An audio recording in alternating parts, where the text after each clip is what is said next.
ಎಲ್ಲರಿಗೂ ನಮಸ್ಕಾರ. ನಮ್ಮ ಯೂಟ್ಯೂಬ್ ಚಾನಲ್ ಅನ್ನು ವೀಕ್ಷಿಸುತ್ತಿರುವ ತಮಗೆ ಹೃತ್ಪೂರ್ವಕವಾದ ಸ್ವಾಗತ. ಇಂದಿನ ವಿಡಿಯೋದಲ್ಲಿ FA1 CCE ಫಲಿತಾಂಶವನ್ನು ಅಪ್ಡೇಟ್ ಮಾಡುವ ಮೊದಲು ಕಡ್ಡಾಯವಾಗಿ ಮಾಡಬೇಕಾದ ಒಂದು ಅತ್ಯಂತ ಮುಖ್ಯವಾದ ಕೆಲಸದ ಬಗ್ಗೆ ತಿಳಿದುಕೊಳ್ಳೋಣ. FA1 CCE ಫಲಿತಾಂಶವನ್ನು ನಮೂದಿಸುವ ಮೊದಲು ಲ್ಯಾಂಗ್ವೇಜ್ ಗ್ರೂಪ್ ಅಸೈನ್ ಮಾಡುವುದು ಯಾಕೆ ಮುಖ್ಯ? ಲ್ಯಾಂಗ್ವೇಜ್ ಗ್ರೂಪ್ ಡಿ ಅಸೈನ್ ಮತ್ತು ಅಸೈನ್ ಪ್ರಕ್ರಿಯೆಯನ್ನು ಸರಿಯಾಗಿ ಪೂರ್ಣಗೊಳಿಸದೇ ಇದ್ದರೆ ವಿದ್ಯಾರ್ಥಿಗಳ ವಿಷಯಗಳು ಸಿಸಿ ರಿಸಲ್ಟ್ ಎಂಟ್ರಿ ಫಾರ್ಮ್ನಲ್ಲಿ ಸರಿಯಾಗಿ ಕಾಣದೇ ಇರಬಹುದು, ಅಂಕಗಳನ್ನು ನಮೂದಿಸಲು ಸಮಸ್ಯೆ ಆಗಬಹುದು ಅಥವಾ ಫಲಿತಾಂಶ ಅಪ್ಡೇಟ್ ಆಗದಿರುವಂತಹ ತೊಂದರೆಗಳು ನಮಗೆ ಎದುರಾಗುತ್ತವೆ.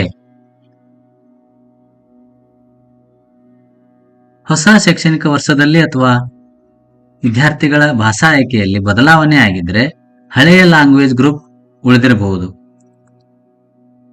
ಇದರಿಂದ ನಮಗೆ FA1 ಫಲಿತಾಂಶವನ್ನು ನಮೂದಿಸಲು ಸಾಧ್ಯವಾಗದೆ ಇರಬಹುದು ಮತ್ತೆ ಸಬ್ಜೆಕ್ಟ್ ಮ್ಯಾಪಿಂಗ್ ಸರಿಯಾಗಿ ಬರದೇ ಇರಬಹುದು.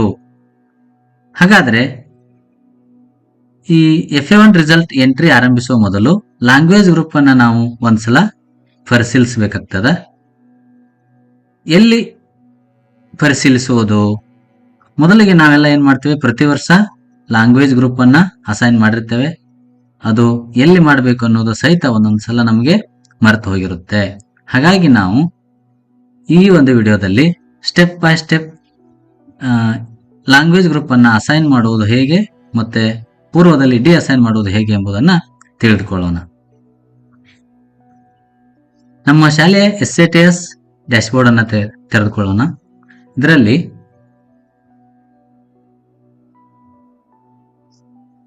CC ರಿಸಲ್ಟ್ ಅನ್ನ ಎಂಟ್ರಿ ಮಾಡಲಿಕ್ಕೆ ಹೋಗೋಣ. CC ರಿಸಲ್ಟ್, ಅದರಲ್ಲಿ ಜನರೇಟ್ ರಿಸಲ್ಟ್ ಫಾರ್ಮ್.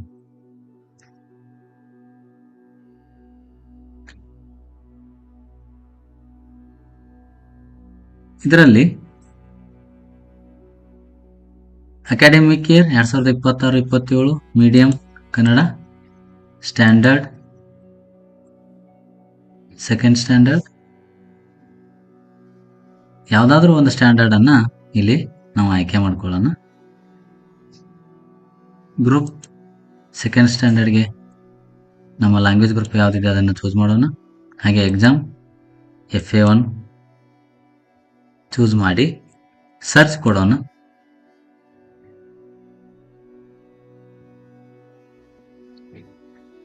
ಎರಡನೇ ತರಗತಿಯ ವಿಷಯಗಳು Kannada first language, English second language, ಹಾಗೇನೆ ಮ್ಯಾಥಮೆಟಿಕ್ಸ್ ಮತ್ತೆ EVS, ಈ 4 ವಿಷಯಗಳು ನಮಗೆ ಇಲ್ಲಿ ರಿಸಲ್ಟ್ ಎಂಟ್ರಿ ಮಾಡಲಿಕ್ಕೆ ಬರಬೇಕಾಗಿದೆ. ಆದರೆ ನೋಡಿ, ಇಲ್ಲಿ ಲ್ಯಾಂಗ್ವೇಜ್ 1 ಬರ್ತಾ ಇದೆ, ಲ್ಯಾಂಗ್ವೇಜ್ 2 ಬರ್ತಾ ಇದೆ, ಹಾಗೆ ಕೆಲವೊಂದಿಷ್ಟು ಮಕ್ಕಳದು ಎಲ್ಲ ವಿಷಯಗಳು ಬರ್ತಾ ಇದೆ.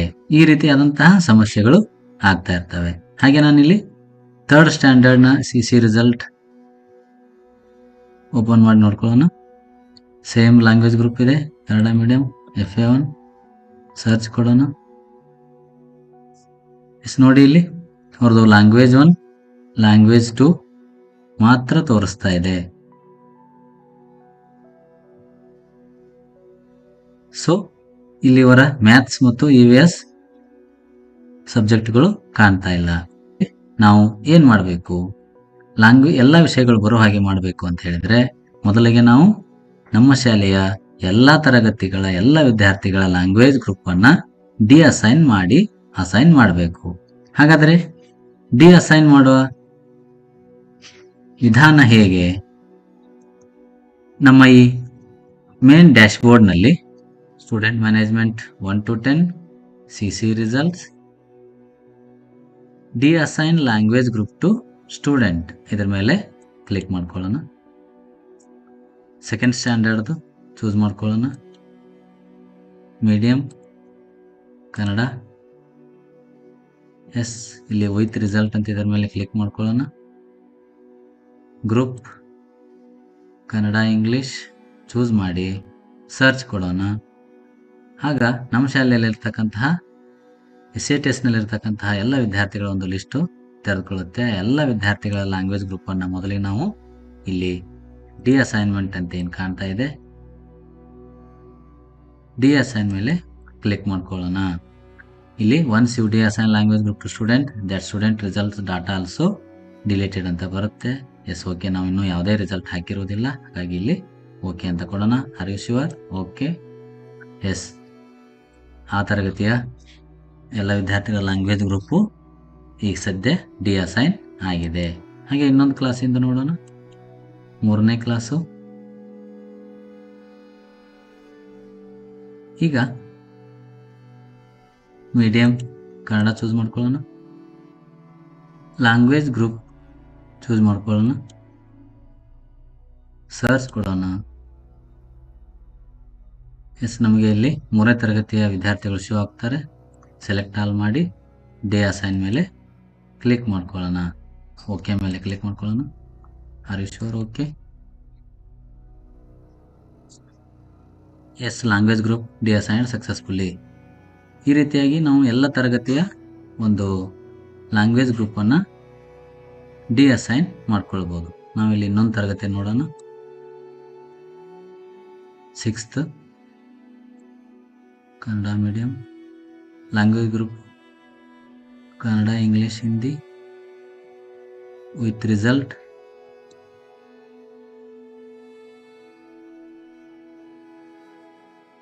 ಎಸ್. ಇಲ್ಲಿ ಸೆಲೆಕ್ಟ್ ಆಲ್ ಮಾಡಿಕೊಂಡು ಡಿ ಅಸೈನ್ ಮೇಲೆ ಕ್ಲಿಕ್ ಮಾಡೋಣ. Okay, okay, okay.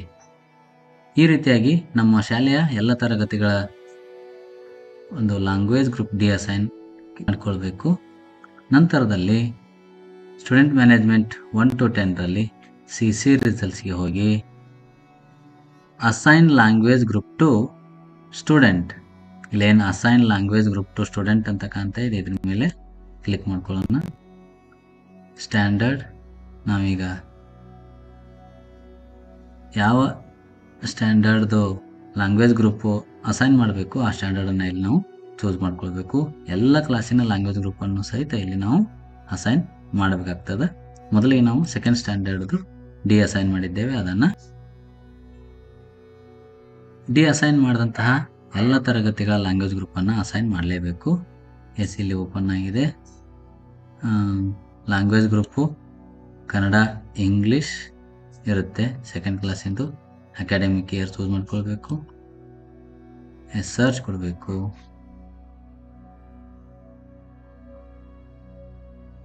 ಎಸ್, ನಮಗೆ ಇಲ್ಲಿ ಪ್ರಸ್ತುತ ವರ್ಷದಲ್ಲಿರ್ತಕ್ಕಂತಹ ಎಲ್ಲ ವಿದ್ಯಾರ್ಥಿಗಳ ಲಿಸ್ಟು ನಮಗೆ ಇಲ್ಲಿ ಶೋ ಆಗ್ತದೆ. ಇಲ್ಲಿ ಮಾರ್ಕ್ ಆಲ್ ಆ್ಯಕ್ಷನ್ ಮೇಲೆ ಆಲ್ ಕ್ಲಿಕ್ ಮಾಡ್ತೇನೆ. ಎಸ್, ಇಲ್ಲಿ ಅಸೈನ್ ಅಂತ ಇದೆ ನೋಡಿ, ಈ ಒಂದು ಅಸೈನ್ ಬಟನ್ ಮೇಲೆ ಕ್ಲಿಕ್ ಮಾಡಬೇಕು. ಅಸೈನ್,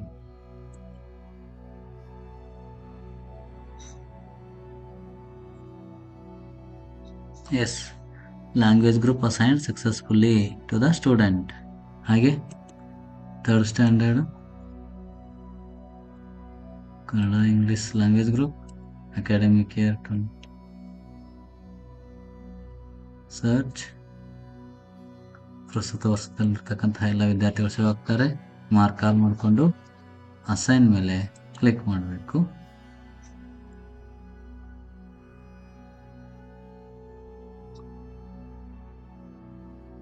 ಸಿಕ್ಸ್ ಸ್ಟ್ಯಾಂಡರ್ಡನ್ನು ಚೂಸ್ ಮಾಡ್ಕೊಳ್ಳೋಣ.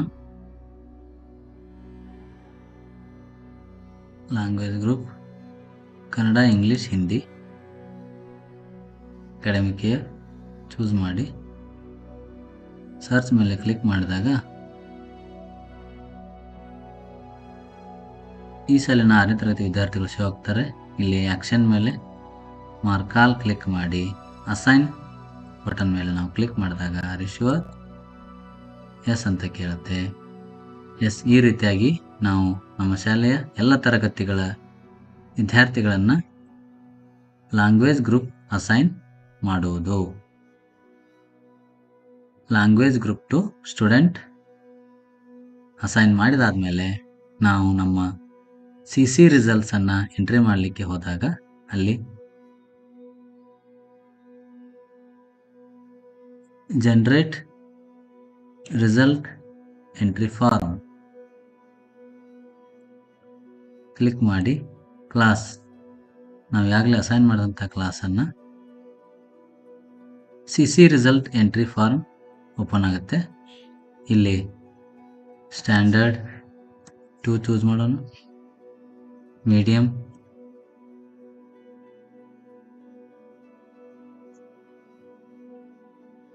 ಲ್ಯಾಂಗ್ವೇಜ್ ಗ್ರೂಪ್ 1 ರಿಂದ 5 Kannada English, exam FA1 search ಮೇಲೆ ಕ್ಲಿಕ್ ಮಾಡೋಣ.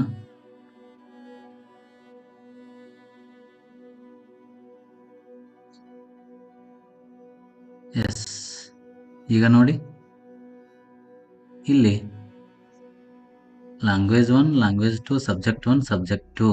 ಲ್ಯಾಂಗ್ವೇಜ್ 1 ಅಂದರೆ Kannada, language 2 English, subject 1 mathematics, subject 2 environmental science. ಈ ರೀತಿಯಾಗಿ ಎಲ್ಲ ವಿಷಯಗಳು ನಮಗೆ FA ರಿಸಲ್ಟನ್ನು ಎಂಟ್ರಿ ಮಾಡಲಿಕ್ಕೆ ತೋರಿಸ್ತವೆ.